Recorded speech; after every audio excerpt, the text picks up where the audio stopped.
शिवाय नमस्तु भयम। दोस्तों, आप सभी लोग जानते हैं कि 3 जून 2024 को है जून महीने का पहला सोमवार। इसीलिए दोस्तों, आप लोगों को इस दिन पंडित जी द्वारा बताया गया अपनी अभी की ही समर्पण कथा में एक लोटा जल वाला जो उपाय है जरूर करना चाहिए। और दोस्तों, बहुत सारे लोगों ने तो यह वाला उपाय करना भी शुरू कर दिया है, पर बहुत सारे लोगों को उपाय समझ नहीं आया है, जिस कारणवश वह अभी तक यह वाला उपाय नहीं कर पाए हैं। तो इस वीडियो में आप लोगों को हम 3 जून, जिस दिन जून महीने का पहला सोमवार है, इस दिन आप लोगों को एक लोटा जल वाला उपाय जरूर करना चाहिए, जो कि पंडित जी ने अपनी अभी की ही समर्पण कथा में यहाँ पर बताया हुआ है। तो चलिए दोस्तों, उपाय को शुरू करते हैं। देखिए, यह दिन इतना खास होता है, इतना महत्वपूर्ण होता है, देखा गया है कभी कभी बड़े बड़े पूजा पाठ अनुष्ठान से जो मनोकामना पूर्ण नहीं होती है, वह सोमवार के दिन एक छोटे से उपाय करने से ही आपकी मनोकामना पूर्ण हो जाती है। और बहुत सारे लोगों ने इस उपाय को किया भी है और उनको इस उपाय को करने का फल भी जरूर मिला है। अगर आप लोग भी इस उपाय को ज्येष्ठ पहेला सोमवार के दिन करना चाहते हैं, तो आप इस उपाय को पहले अच्छे से समझ लेना, सुन लेना, उसके बाद करना। आपको इस उपाय का फल जरूर मिलेगा। और इस उपाय को करने से आपके घर में चाहे किसी भी प्रकार की दुख और समस्या क्यों ना चल रही हो, आपको उसका कारण भी नहीं पता है कि भाई यह समस्या किस कारण से चल रही है। उसका कुछ भी कारण हो सकता है, जैसे पितृदोष हो सकता है या किसी भी तरह का मंगल दोष भी हो सकता है, और भी बहुत तरह के दोष होते हैं, कुछ भी हो सकता है। पर आपको इस उपाय को करने के लिए अपने दोष को पता लगाने की भी जरूरत नहीं है। सोमवार के दिन इस एक लोटा जल वाला उपाय को आप लोगों को कर लेना है। दोस्तों, अब हम समझते हैं इस वाले उपाय को हमें करना किस समय है। तो सबसे पहली बात दोस्तों, हम समझते हैं कि ये एक लोटा जल वाला उपाय करना किसको है। तो देखिए, यहां पर सीधी सी बात है कि ये एक लोटा जल वाला जो उपाय है, ये किस लिए किया जा रहा है। यह मनोकामना को पूर्ण करने के लिए किया जा रहा है, या आपके जीवन में जो दुख और परेशानियां हैं उनको दूर करने के लिए किया जा रहा है, या आपका कोई बड़ा काम है जो कि नहीं हो पा रहा है, आप उसके लिए इस उपाय को कर सकते हो। तो सीधी सी बात यह है कि आप अपनी किसी भी प्रकार की मनोकामना के लिए इस वाले उपाय को कर सकते हो। तो यह उपाय वह व्यक्ति कर सकता है जिस व्यक्ति को अपनी किसी भी प्रकार की मनोकामना भगवान शिव जी से पूर्ण करवानी हो। और अगर कोई भी माताएं बहनें जो हैं अपने घर की सुख और शांति के लिए, घर में धन समृद्धि को बढ़ाने के लिए वाला उपाय करना चाहती हैं, तो घर की जो बड़ी माताएं बहनें होंगी, वह इस 5 करोड़ के फूल वाले उपाय को विशेष रूप से करें, क्योंकि माताएं बहनें घर की लक्ष्मी होती हैं। और जब घर की लक्ष्मी कोई विशेष उपाय करती है, तो उसका फल ही बहुत जल्दी मिल जाता है और बहुत बड़ा होकर मिलता है। अन्यथा इस उपाय को कोई भी व्यक्ति कर सकता है, चाहे वह बड़ा हो, चाहे वो छोटा हो, चाहे वह बच्चा हो। जिस व्यक्ति को ये एक लोटा जल वाला उपाय समझ आ गया, वह व्यक्ति इस एक लोटा जल वाला उपाय को सोमवार के दिन जरूर करें, क्योंकि उसको इस उपाय को फल बहुत ही जल्दी मिल जाएगा। क्योंकि सोमवार के दिन भगवान शिव जी बहुत आसानी से प्रसन्न हो जाते हैं। तो आइए अब हम समझते हैं कि इस एक लोटा जल वाला उपाय को आपको करना कैसे है, और इस उपाय को करने का जो समय है वो क्या है। तो देखिए, इस सोमवार के दिन किए जाने वाले ये एक लोटा जल वाला जो उपाय है, यह मुख्य रूप से सुबह के समय होगा। किस समय होगा? सुबह के समय होगा। आपको कोशिश यही करनी है कि सुबह के समय हम इस एक लोटा जल वाला उपाय को कर लें। पर किसी कारणवश अगर आप सुबह इस उपाय को ना कर पाओ, आपको कहीं काम से जाना हो या किसी और काम की वजह से आप उपाय को ना कर पाओ, तो आपके पास फिर दूसरा मौका रहेगा, जो कि शाम के समय का रहेगा, प्रदोष काल का रहेगा। अब भाई, प्रदोष काल का समय भी एक बहुत ही लोगों के मन में प्रश्न बन जाता है कि भाई यह समय होता कब है। हम आपको बता दें, प्रदोष काल का जो एक समय होता है, शाम का समय वो होता है, शाम के 6 बजे से लेकर शाम के 7 बजे के बीच का। इस समय के बीच में आप उपाय को करेंगे तो आपको उस उपाय का जरूर फल मिलेगा। तो शाम के 6 बजे से लेकर शाम के 7 बजे के बीच में आप लोग इस एक लोटा जल वाला उपाय को कर सकते हो। तो भैया, बहुत सारे लोग यहाँ पर ये प्रश्न भी जरूर करेंगे कि भाई हम तो नौकरी पे जाते हैं, हम अपनी ड्यूटी पे जाते हैं और आने में हमें देर हो जाती है। तो उस जगह पर हमें क्या करना चाहिए?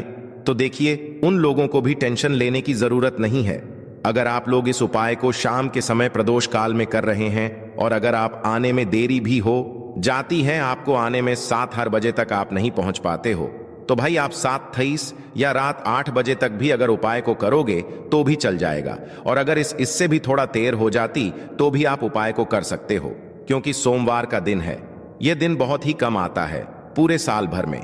इसीलिए जब आपको मौका मिल जाए, जब आप इस उपाय को जरूर कर लेना। कोई भी उपाय हो, आप कभी भी कर सकते हो। सोमवार के दिन बस कोशिश करना कि समय के थोड़ा मतलब अंतर्गत ही कर लो, पर किसी कारणवश अगर ना कर पाओ तो फिर आप थोड़ा देरी से भी कर सकते हो। आपको उपाय का फल जरूर मिलेगा, क्योंकि भगवान शिव विजन बहुत ज्यादा प्रसन्न होते हैं सभी भक्त गणों से जो उनको प्रसन्न करते हैं। तो अब हम यहां पर समझते हैं कि आपको उपाय कैसे करना है। सबसे पहली चीज दोस्तों, आपको एक लोटा जल सोमवार के दिन शिवलिंग पर किस तरह से चढ़ाना है, जिसके बाद आपकी बड़ी से बड़ी मनोकामना पूरी हो जाएगी और आपको अपने जीवन में सब कुछ मिल जाएगा। दोस्तों, जल तो सभी चढ़ाते हैं, लेकिन शिवलिंग पर जो जल चढ़ाया जाता है उसको चढ़ाने का भी एक नियम होता है। किस तरह से आपको वह जल चढ़ाना है, आज की वीडियो में यह हम आपको बताएंगे। और इस तरह से दोस्तों, जब आप जल चढ़ाएंगे बहुत जल्दी आपकी मनोकामना पूरी हो जाएगी। आपके जीवन में जो दुख और कष्ट हैं वो भी दोस्तों बहुत तेजी के साथ आप देखेंगे कि दूर होते चले जाएंगे। तो दोस्तों, अगर आप भी अपने जीवन में सब कुछ हाट चुके हैं या आपको लगता है कि अब आपके जीवन में कुछ भी अच्छा नहीं होने वाला है या अच्छा नहीं होने की सारी उम्मीद है दोस्तों, अगर आपके पास समाप्त हो चुकी हैं, खत्म हो चुकी हैं, तो दोस्तों आपको यह एक लोटा जल का उपाय करना है। बस इसके बाद आप देखेंगे कि बहुत बड़ा बदलाव आपके जीवन में आएगा। दोस्तों, जब व्यक्ति हर तरफ से हार जाता है, हर जगह से उसे जब निराशा मिलने लगती है और उसे अपने ही जब पराये लगने लगते हैं, तब दोस्तों व्यक्ति को महादेव की शरण में जरूर जाना चाहिए, क्योंकि महादेव ही एक ऐसे देवता हैं जो कि अपने भक्त की बड़ी से बड़ी मनोकामना को भी बहुत जल्दी पूरा कर देते हैं। और महादेव की शरण में जो भक्त जाता है, कभी भी महादेव उसे खाली हाथ नहीं लौटने देते हैं। अपने उस भक्त की जरा सी पूजा से प्रसन्न होकर अपने उस भक्त के जीवन के हर दुख को वो हर लेते हैं, हर संकट को वो दूर कर देते हैं। तो दोस्तों, देवों के देव महादेव का एक नाम भोलेनाथ भी है। तो दोस्तों, आप सभी जानते हैं भोलेनाथ नाम उनका इसलिए है क्योंकि दोस्तों वह इतने भोले हैं कि अपने भक्त की जरा सी पूजा से ही वह प्रसन्न हो जाते हैं।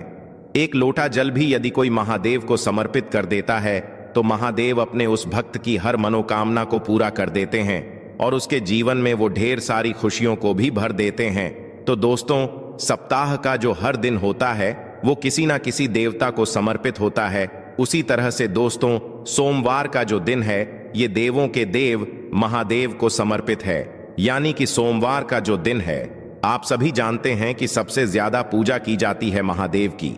इसी के साथ दोस्तों, अगर आप सोमवार के दिन शिवलिंग का अभिषेक करते हैं या शिवलिंग पर जल चढ़ाते हैं तो शिव जी आपकी पूजा से बहुत ही प्रसन्न होते हैं और आपके जीवन में जो भी कुछ आपको चाहिए दोस्तों, सब कुछ आपको अपने जीवन में मिल जाता है।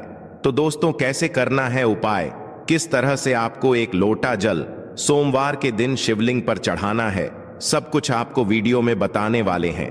तो दोस्तों, आपको यहां पर एक लोटा जल लेना है अपने घर का, क्योंकि दोस्तों जब आप अपने घर से एक लोटा जल चढ़ाते हैं शिवलिंग पर तो वो जल शिवलिंग से होता हुआ माता रानी के हस्त कमल पर जाता है और इससे दोस्तों आपके जो पितृ हैं वो भी हमेशा प्रसन्न रहते हैं।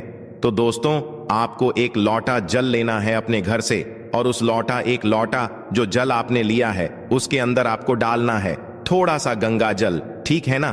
थोड़ा सा गंगा जल डाल लेंगे और एक लोटा जल आप ले लेंगे। इसके बाद दोस्तों आपको लेनी है एक बेलपत्र। तो दोस्तों, वैसे तो 108 बेलपत्र बहुत शुभ मानी जाती हैं, लेकिन एक बेलपत्र भी आप यहां पर ले सकते हैं, क्योंकि एक बेलपत्र से भी शिव जी हमेशा ही प्रसन्न होते हैं। तो दोस्तों, एक बेलपत्र लेनी है आपको, ऐसी जो कहीं से भी खंडित ना हो, यानी कटी फटी ना हो, कहीं से भी पत्ता बेकार ना हो, बेलपत्र का, ठीक है ना। और डंडी के साथ ही दोस्तों आपको बेलपत्र अपने साथ लेकर के जानी है। एक लोटा जल के अंदर दोस्तों आपको नहीं डालनी है, जल अलग से लेकर जाएंगे और एक बेलपत्र जो आपने ली है वो अलग से आपको लेकर के जानी है। महादेव के मंदिर में, आपके घर के आसपास जहां पर भी शिव जी का मंदिर हो वहां पर दोस्तों आपको जाना है। और सबसे पहले दोस्तों आपको क्या करना है, जो जल आप लेकर के गए हैं अपने घर से वो जल आपको शिवलिंग पर चढ़ाना है। और चढ़ाते समय जब आप शिवलिंग पर जल चढ़ाएंगे तो फेस किधर होना चाहिए, आपका उत्तर दिशा की तरफ दोस्तों आपका फेस होना चाहिए। तो दोस्तों जब भी आप शिवलिंग पर जल चढ़ाते हैं इस चीज का आपको पूरा ध्यान रखना है कि आपका जो मुख है वो पूर्व दिशा में ना हो, यानी पूर्व दिशा की तरफ आपका मुख जो है वो नहीं होना चाहिए, क्योंकि पूर्व दिशा को ही भगवान शिव का मुख्य द्वार माना गया है। ऐसे में दोस्तों पूर्व दिशा की ओर मुख करके अगर आप जल चढ़ाते हैं तो इससे शिव जी के द्वार में अवरोध पैदा होता है और शिव जी आपसे नाराज भी हो सकते हैं। तो हमेशा आप ध्यान रखें कि आपका जो मुख है जब भी आप जल चढ़ाएंगे तो उत्तर दिशा की तरफ दोस्तों आपका मुख होना चाहिए, आपका फेस होना चाहिए। तो दोस्तों उत्तर दिशा की तरफ अपना फेस करते हुए आपको जल चढ़ाना है। और जो बेलपत्र आप लेकर के गए हैं, बेलपत्र दोस्तों आपको शिवलिंग पर कब चढ़ाने हैं, जल चढ़ाने के बाद पहले आप जल चढ़ाएंगे, फिर दोस्तों आपको बेलपत्र अर्पित करनी है शिव जी को। और जो भी आपकी मनोकामना है वो दोस्तों यहाँ पर आपको कह देनी है। और दोस्तों जब भी आप यह उपाय करते हैं सोमवार के दिन शिव जी आपसे हमेशा प्रसन्न होते हैं और आपकी जो भी मनोकामना होती है वह पूरी हो जाती है, आपको अपने जीवन में सब कुछ मिल जाता है। दोस्तों जब आप इस तरह से शिवलिंग पर एक लोटा जल अर्पित कर देते हैं दोस्तों, जब आप शिवलिंग पर जल चढ़ाएंगे तब आपको शिव जी का जो मंत्र है ओम नमः शिवाय श्री शिवाय नमस्तु भयम, इस मंत्र का जप भी करना है। और दोस्तों यहाँ पर आपको एक चीज बहुत ध्यान रखनी है कि जब भी आप जल चढ़ाएंगे जल्दी जल्दी आपको नहीं करना है, बिल्कुल पतली धार बनाते हुए ही आपको शिवलिंग पर जल चढ़ाना है। इस तरह से दोस्तों जब आप जल चढ़ाते हैं तो शिव जी को ठंडक मिलती है। आप सभी जानते हैं कि शिव जी ने समुद्र मंथन के दौरान जो विष निकला था उन्होंने ही ग्रहण किया था, जो कि उन्होंने अपने ने गले में रखा है दोस्तों जब आप हल्के हल्के शिवलिंग पर जल चढ़ाते हैं तो इससे शिव जी को बहुत ही ज्यादा ठंडक मिलती है। और जितनी पतली धार आपके लौटे के जल की होगी उतनी जल्दी दोस्तों आपकी मनोकामना भी शिव जी पूरी कर देते हैं। तो इस तरह से एक लोटा जल चढ़ाई है, आप खुद देख लेंगे कि आपको अपने जीवन में सब कुछ मिल जाएगा।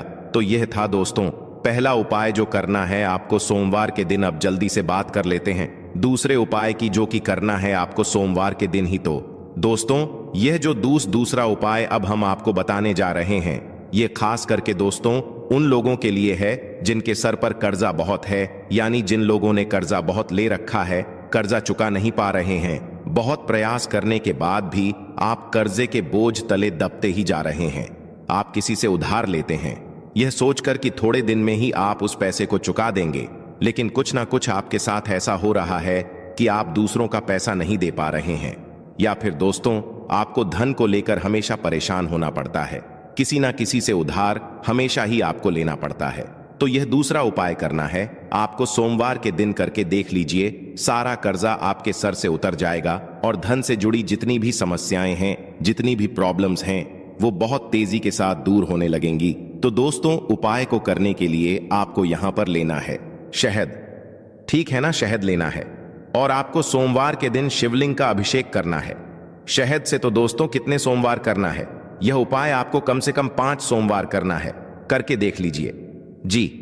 आप देखेंगे कि जब आप शहद से शिवलिंग का अभिषेक करेंगे तो आपके जीवन में जो कर्जे से जुड़ी समस्याएं हैं वह दूर हो जाएंगी और इसी के साथ दोस्तों धन वृद्धि आपके जीवन में बहुत तेजी के साथ होगी और जितना भी कर्जा आपके सर पे है वह भी दोस्तों बहुत तेजी के साथ उतरने लगेगा। दोस्तों जब भी आप कोई उपाय करते हैं पूरी सच्ची श्रद्धा के साथ करते हैं, भोलेनाथ पर पूरा विश्वास रख करके करते हैं। तो दोस्तों भोलेनाथ अपने भक्तों के जीवन में जितने भी दुख और कष्ट होते हैं उन्हें तो दूर कर ही देते हैं, अपने भक्तों को कभी वह दुखी नहीं होने देते हैं। तो दोस्तों अगर आप अपने जीवन में हर तरफ से हार चुके हैं, हर तरफ से आपको ऐसा लगता है कि आप कोई उम्मीद नहीं बची है आपके जीवन में, तो दोस्तों आपको महादेव की पूजा सोमवार के दिन जरूर करनी चाहिए। और सरल से उपाय जो हमने आपको बताए हैं, उन उपायों को आप करके देख लें। आप देखेंगे कि आप अपने जीवन के समस्त दुखों से और कष्टों से हमेशा के लिए छुटकारा पा लेंगे। तो दोस्तों, देवों के देव महादेव की शरण में जो व्यक्ति जाता है, काल भी उसका कुछ नहीं बिगाड़ पाता है, आप सभी जानते हैं। तो दोस्तों, जो व्यक्ति महादेव की पूजा करता है, स्वास्थ्य भी उस व्यक्ति का हमेशा सही रहता है। कभी भी उस व्यक्ति को कोई बीमारी परेशान नहीं करती है। दोस्तों, जब भी आप शहद से अभिषेक करेंगे, तब आपको ओम नमः शिवाय इस मंत्र का जप भी दोस्तों आपको जरूर करना है। तो चलिए अब जल्दी से बात कर लेते हैं अपने तीसरे उपाय की, जो कि सोमवार के दिन ही आपको करना है। और ये जो तीसरा उपाय आपको बताने जा रहे हैं, इस उपाय को करने से मां लक्ष्मी की कृपा आपके घर परिवार पर सदैव बनी रहती है। और देखिए, मां लक्ष्मी की कृपा जब सदैव बनी रहेगी तो कभी भी आपको अपने जीवन में धन की कमी का सामना नहीं करना पड़ेगा। देखिए, सुख और दुख तो जीवन में लगे रहते हैं, है ना? लेकिन दुख कब बढ़ जाता है? जब व्यक्ति के पास धन नहीं होता है ना। क्योंकि अगर व्यक्ति के पास पैसा है, तो अगर उसका स्वास्थ्य ठीक नहीं है या कोई छोटा मोटा दुख जीवन में आ भी गया है ना, तो हमें लगता है कि हाँ चलो हमारे पास पैसा है, हम डॉक्टर को दिखा सकते हैं, कुछ भी कर सकते हैं, है ना। लेकिन अगर पैसा ही नहीं है ना, तो हम अपना इलाज तक एफर्ट नहीं कर सकते, इलाज तक नहीं करवा पाते हैं। जब व्यक्ति के पास पैसा नहीं होता है, तो इससे अंदाजा लगा सकते हैं कि पैसा कहते हैं सब कुछ नहीं होता है। लेकिन ऐसा नहीं है कि पैसा कुछ भी नहीं होता है, पैसा बहुत जरूरी होता है। तो देखिए, करना क्या है। आपको सोमवार वाले दिन आपको पक्षियों को कुछ ना कुछ खाने के लिए जरूर देना है। आप कहां पर देंगे? देखिए, इसे आप अपनी छत पर भी दे सकते हैं। अब बहुत सारे लोग क्या करते हैं कि पक्षियों के लिए छत पर दाना तो डालते हैं, लेकिन वहां साफ सफाई नहीं करते हैं। उससे क्या क्या होता है कि राहु एक्टिव हो जाता है और फिर बहुत सारी चीजें जो हैं वो जीवन में बिगड़ने लगती हैं। तो आप अपनी छत पर भी पक्षियों को दाना दे सकते हैं। बस ध्यान ये रहे कि कभी भी पक्षियों की जो डीट होती है ना, वो आपके छत पर ना हो, हमेशा साफ सफाई करते रहे। आप ये पक्षियों को दाना किसी बाहर भी जाकर दे सकते हैं। कोई पेड़ आदि है, आपके घर के आसपास कोई गार्डन है, वहां पर भी दे सकते हैं। इस दिन आप पक्षियों की सेवा जरूर करें, उनके लिए पानी की व्यवस्था जरूर करें, क्योंकि इससे क्या होता है कि श्री हरि विष्णु आपसे बहुत जल्दी प्रसन्न होते हैं। और श्री हरि विष्णु प्रसन्न हो गए तो मां लक्ष्मी तो प्रसन्न होती ही होती हैं। तो यह इतना उत्तम उपाय है ना कि सोमवार के दिन ये जो उपाय है ना, ये सबसे उत्तम माना जाता है। साथ ही साथ अगर आपके घर के द्वार पर इस दिन कोई भी आए, कुछ भी आपसे मांगने, कोई भी जरूरतमंद व्यक्ति हो, कोई गाय हो, कोई कुत्ता हो, उसे कभी भी खाली हाथ ना जाने दें, है ना। अगर कोई भी एनिमल्स आता है, उसे खाने के लिए दें। कोई जरूरतमंद अगर व्यक्ति आपके घर पर आ रहा है, तो उसकी मदद भी आप इस दिन जरूर करें। तो देखिए, बहुत अच्छे से उपाय आपको समझाने और बताने का प्रयास किया है। अगर फिर भी आपको कुछ पूछना हो तो कमेंट सेक्शन में आप पूछ सकते हैं। हमेशा की तरह वीडियो को लाइक और चैनल को सब्सक्राइब करना है।